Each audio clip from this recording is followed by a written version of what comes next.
Fala pessoal, e aí, tudo bom? Deixa eu me deslocar para cá.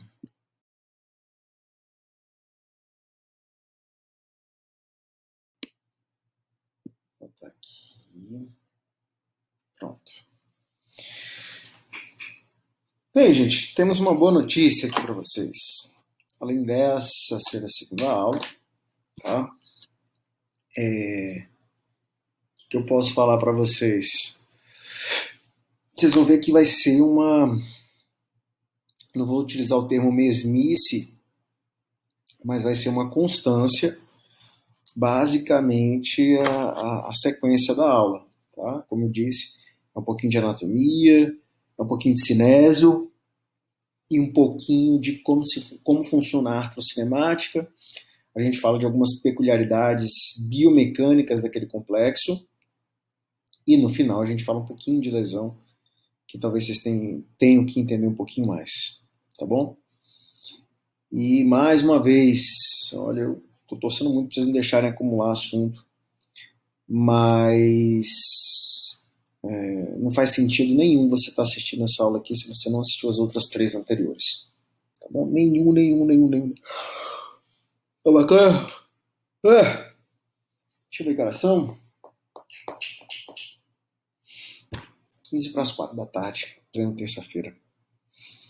Então pronto. Vamos nessa? Vamos nessa. Complexo do cotovelo e antebraço, por mais que eu não goste de usar muito esse termo antebraço, a literatura traz bastante, né? E quando a gente compara o cotovelo com o ombro, por exemplo, é infinitamente menos complexo, né? No ombro ali a gente já viu, espero que você revise, tá? De novo. Então, rapidamente aqui a gente vai ter 3 ossos, o húmero, o rádio e a una, né? A articulação húmero-radial, húmero-unar e rádio-unar proximal. E aqui tem um detalhe. Vocês vão ver que a gente vai ter que falar muito de uma questão assim. Biomecanicamente, nem sempre ela coincide com as questões anatômicas, tá? Então, por exemplo, essa foto que você está vendo aí é uma foto pura e genuína do cotovelo. Tá? Anatomicamente, o cotovelo é isso. Né? Tanto que se eu peço assim, gente, pega no cotovelo de vocês, vocês vão aqui, pum, pega no cotovelo de vocês. Porém, para o cotovelo funcionar, para o cotovelo movimentar, esse movimento ele não pode se restringir única e exclusivamente nessa articulação aqui, nessa questão anatômica. Tá? E você vai ver que tem um certo movimento que a gente vai ter que sair um pouquinho. A gente vai sair um pouquinho da questão anatômica do cotovelo e a gente vai ter que vir para uma questão anatômica do punho. André deu uma confundida. Calma, vocês vão ver o seguinte, em termos mais gerais, antes da gente especificar mais lá na frente. O movimento que ocorre aqui, ele vai influenciar aqui. Por isso que biomecanicamente eu vou ter que falar isso aqui tudinho para vocês. Tá bom? Essa aqui é a parte posterior. Tá? E aí a gente tem um olecranon, que é o acidente anatômico que impede o excesso. Gente, é impressionante. Eu começo a dar aula para vocês e começo a bocejar. E o olecranon que impede o excesso de extensão do cotovelo. Tá? Vocês vão ver que assim, já gravo uma coisinha aqui, tá? Em termos de artrocinemática, a articulação húmero-unar, ela não será falada aqui para vocês, tá? Ela não será falada aqui para vocês. Então a gente vai se ater muito a outras articulações, tá?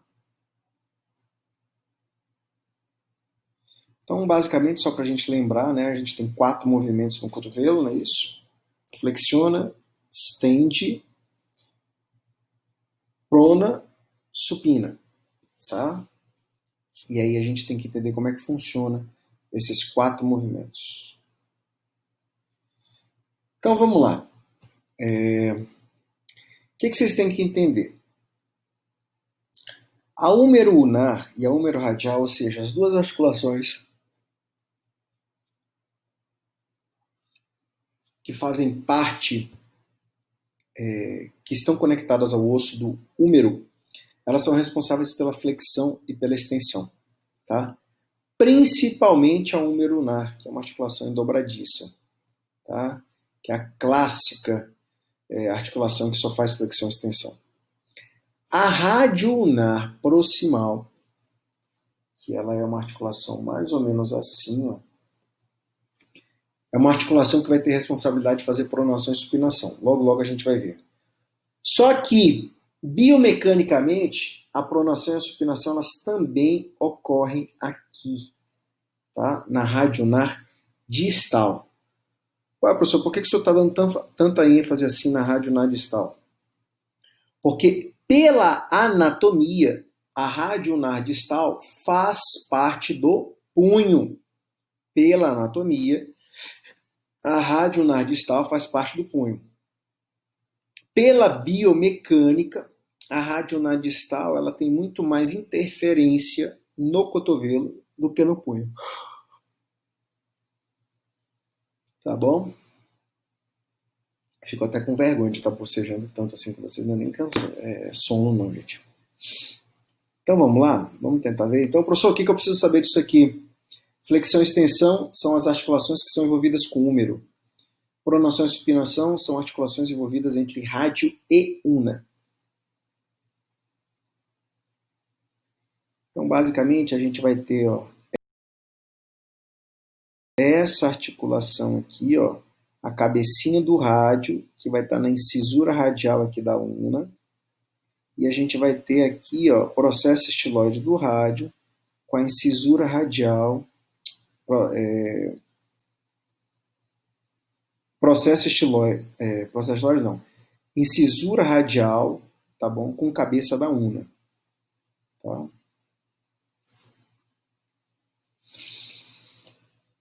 Tá. O que eu preciso que você entenda aqui, Quando o teu antebraço ele se encontra supinado, quando o teu cotovelo se encontra supinado, rádio e una se encontram de forma paralela. Vocês estão vendo que, inclusive, tem uma membrana aí, né? Chama de membrana de sindesmose. Essa membrana, inclusive, ela tem um certo relaxamento nessa posição de supino. Na pronação, vocês percebem que, basicamente, a cabeça do rádio ela se encontra na mesma posição. Porém, houve um giro, não um rolamento. Tá? E o corpo do rádio, ele rola, ficou legal essa mãozinha aqui, né? Ele rola por cima da una, tá? E ocorre aqui, nesta articulação rádio-ulnar distal, que é uma articulação plana, um deslizamento. Ah, André, então, olha só que interessante. Aqui roda, aqui rola e aqui desliza. Uma articulação que basicamente tem os 3 movimentos básicos artrocinemáticos. Tá? Rotação, rolamento e deslizamento. Tá? Professor, então quer dizer que eu vou ter que saber tanto a artrocinemática daqui quanto a artrocinemática daqui? Sim. E uma coisa que eu já posso ir adiantando é o seguinte.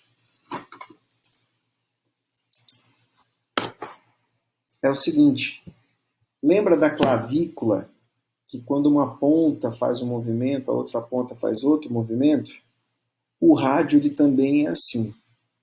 Se no cotovelo, por exemplo, ele deprime, aqui no punho ele eleva. Se aqui no punho ele deprime, aqui no cotovelo ele eleva. Se por um acaso, deixa eu ver, ele anterioriza, digamos assim, essa parte posterioriza. Tá? E assim por diante. É sempre o movimento oposto. Tá bacana? Deixa eu logo explicar aqui para vocês. Deixa eu só ver se tem mais alguma coisa aqui, porque senão eu já vou falar logo. Família de carga. Beleza. Deixa eu falar um pouquinho sobre artrocinemática antes da gente ir nas questões ligamentares. que você tem que entender? Deixa eu subir aqui um pouquinho.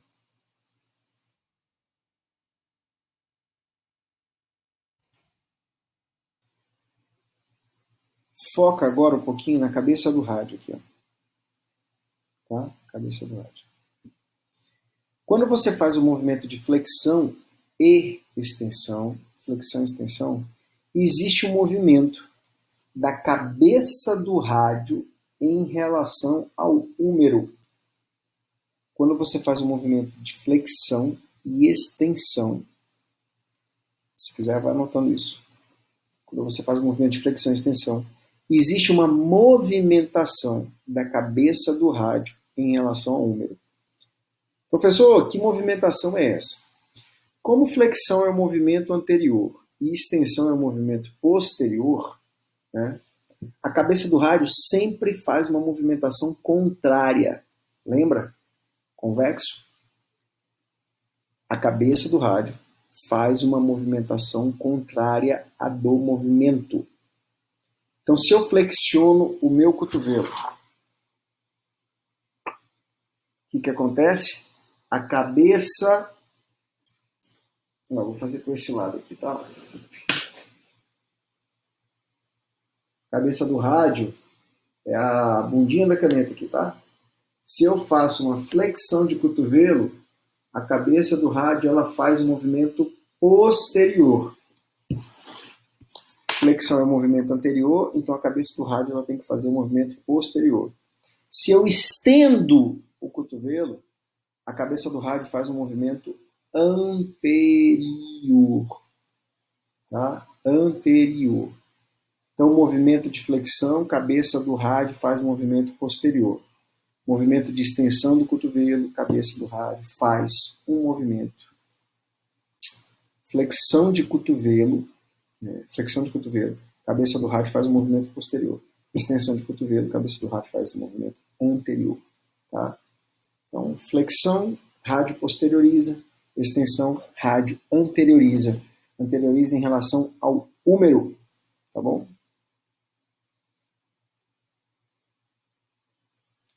Professor, isso que o senhor acabou de falar é o quê? É a artrocinemática da articulação húmero-radial. É a artrocinemática da articulação húmero-radial, nos movimentos de flexão e nos movimentos de extensão. Agora, o que a gente vai falar? A gente vai falar sobre movimentos de pronação e supinação. Pronação e supinação. Na articulação radionaproximal e radionadistal. Vamos lá. Que falta faz a gente estar ao vivo e a cores aí, né? Então, vocês estão vendo que tem tipo um ossinho aqui, ó. Estão vendo que tem esse ossinho aqui mais saliente, ó, que está aqui com o quinto dedo, ó, na direção do quinto dedo. Isso aqui é a cabeça da una. Vocês podem perceber que provavelmente vocês estão vendo a cabeça da una aqui, ó, do meu punho. Tá? Por que vocês estão vendo? Porque ela está posteriorizada. Lembrando que isso aqui é posterior, tá, gente? Porque ela se encontra posteriorizada. E se a cabeça da una está posteriorizada, o rádio que está ao lado dele tem que fazer um movimento oposto. Lembra? Existe a lei do côncavo convexo, que quando um osso faz um movimento, o outro deve fazer outro. Então, aqui está posterior e aqui está anterior. Se o rádio aqui está anteriorizado, quando eu estou pronado, como que o rádio está aqui quando está pronado? Está posterior. Para você não esquecer, o rádio no cotovelo ele tem a mesma posição da una no punho. Lembra que o rádio tem que fazer um movimento de gangorra, né? O senhor repete. Você podia estar voltando, né? Mas eu vou repetir. Estamos com o meu antebraço pronado. Una posteriorizada. Rádio anteriorizado. E o rádio aqui no cotovelo, pessoal, como que ele está? posteriorizado. Ele sempre está igual o movimento da onda. Professor, e se eu supinar? Supinei. Como que está agora? Ó, o antebraço aqui, ó, está em supino. Tá bom? Está em supino. Como a minha una está? A minha una ela está anteriorizada. O rádio está posteriorizado aqui, posterior. E aqui, o meu rádio se encontra anteriorizado. Então, una anterior, rádio posterior, rádio anterior. Tá? Ó, anterior, anterior, posterior. E se tiver assim, professor, pronado? Una posterior, rádio anterior, rádio posterior, igual a una.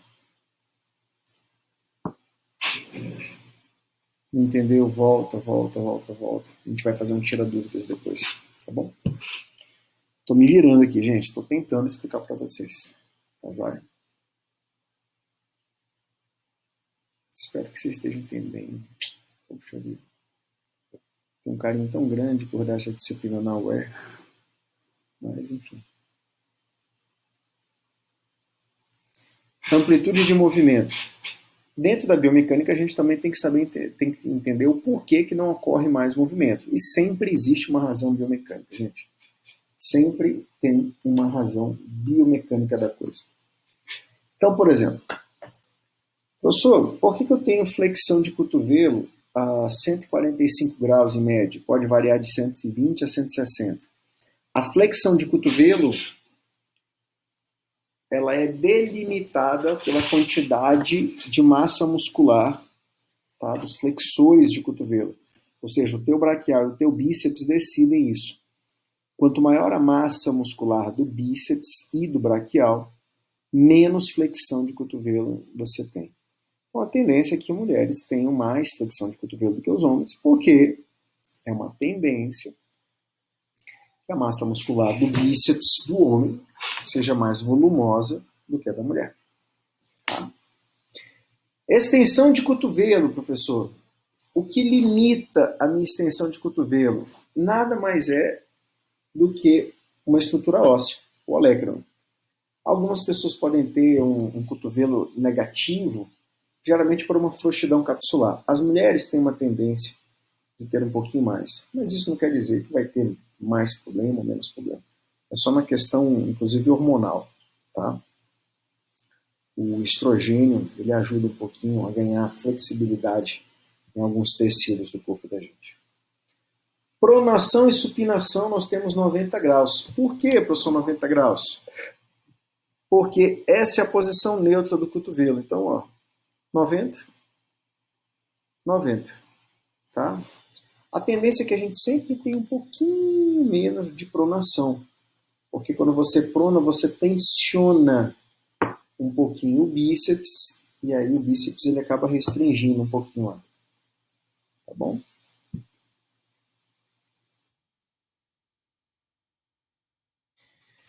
Vocês já devem ter percebido que todos nós, um pouco mais, um pouco menos, temos um cotovelo torto.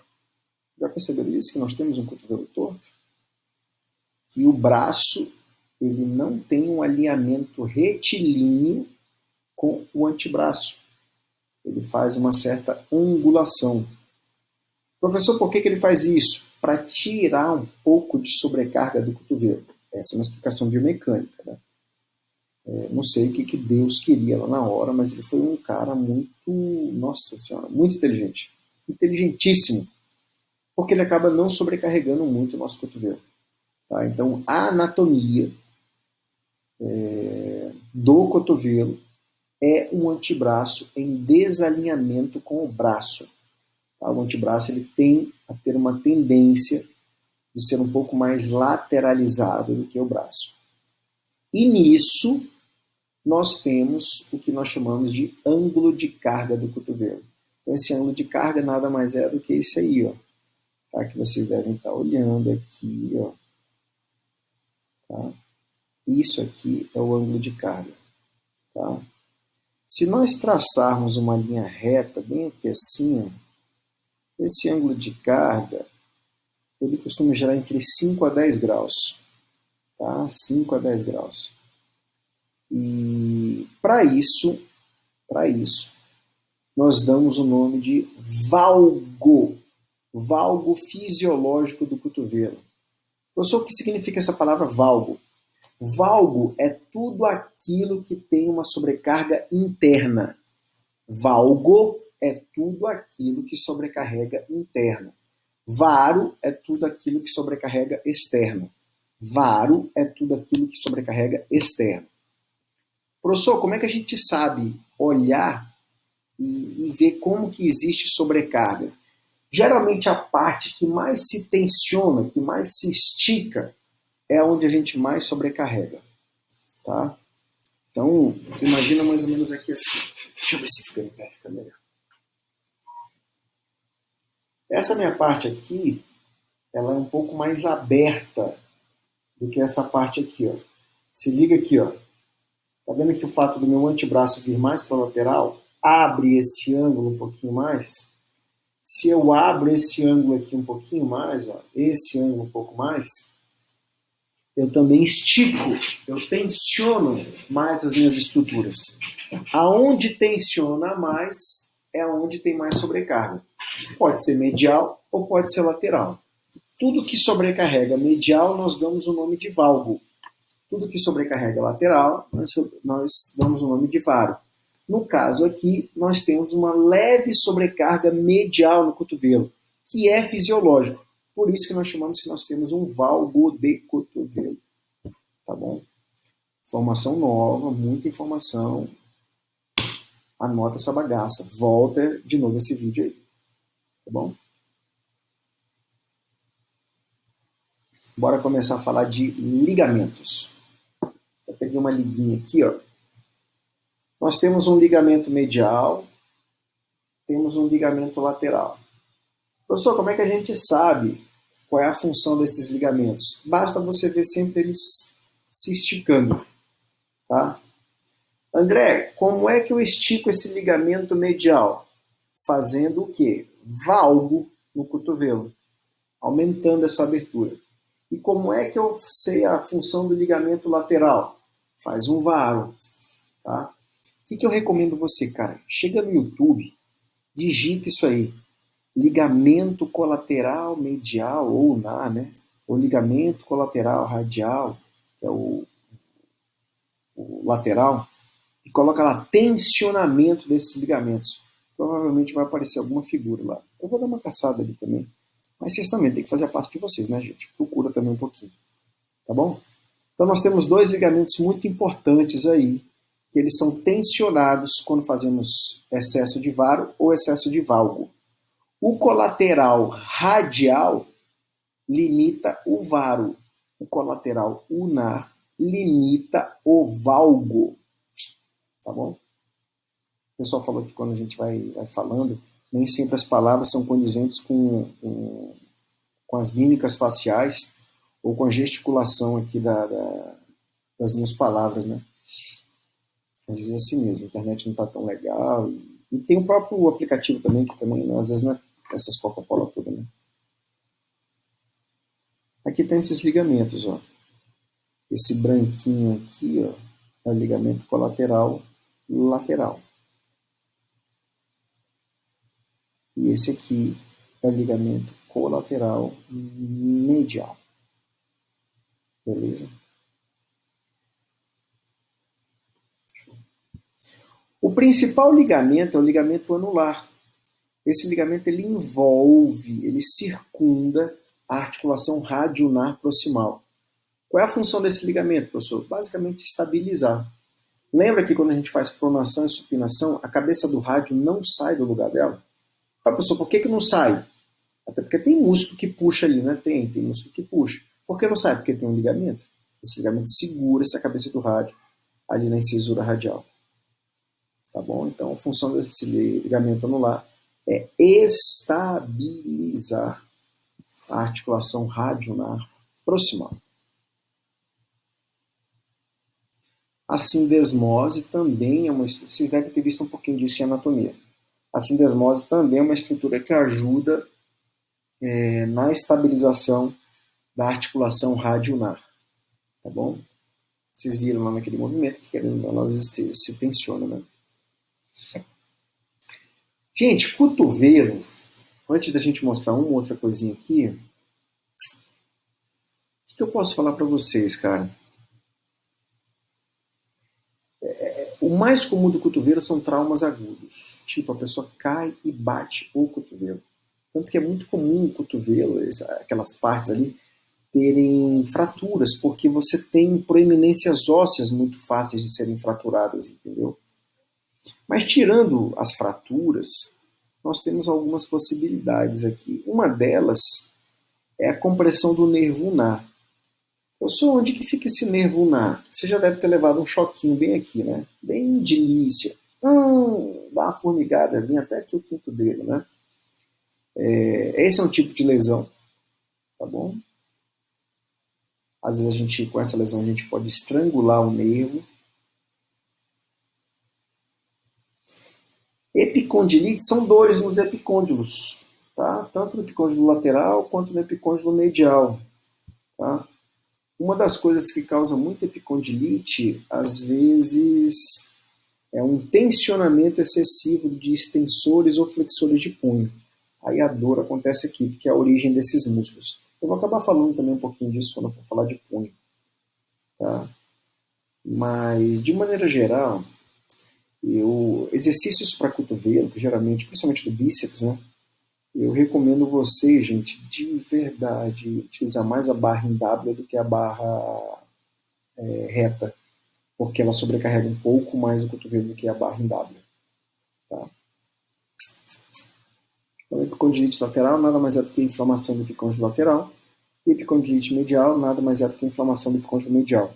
São dores nos epicôndilos. Tá? Luxação, né, que é a perda de contato. Já falei isso lá no ombro. No cotovelo é mais difícil, mas existe. Tá? Pode se dar tanto na articulação húmero-ulnar quanto na radioulnar proximal. Tá? Não é tão fácil luxar cotovelo. O mais fácil no cotovelo é fraturar. Tá? Fraturar. Ixi, acabou. Beleza. Queria estar tirando dúvidas de vocês agora. De verdade. Queria estar muito tirando dúvidas de vocês. E vocês têm me perguntado pouca coisa, gente. De verdade. Tá bom? Explorem mais seu professor. Tá? Explorem mais. Por mais que às vezes esteja super atarefado, eu tenho certeza que vocês também estão. Mas cada um tem a sua função, né? E eu sinto muito que a minha missão é ajudar vocês também. Quero ver vocês bem na profissão de vocês. Tá bom? Nota pra mim é de menos. Tô me fudendo da nota, que se foda. Tá? Quero que vocês aprendam. Tá bom? Bate.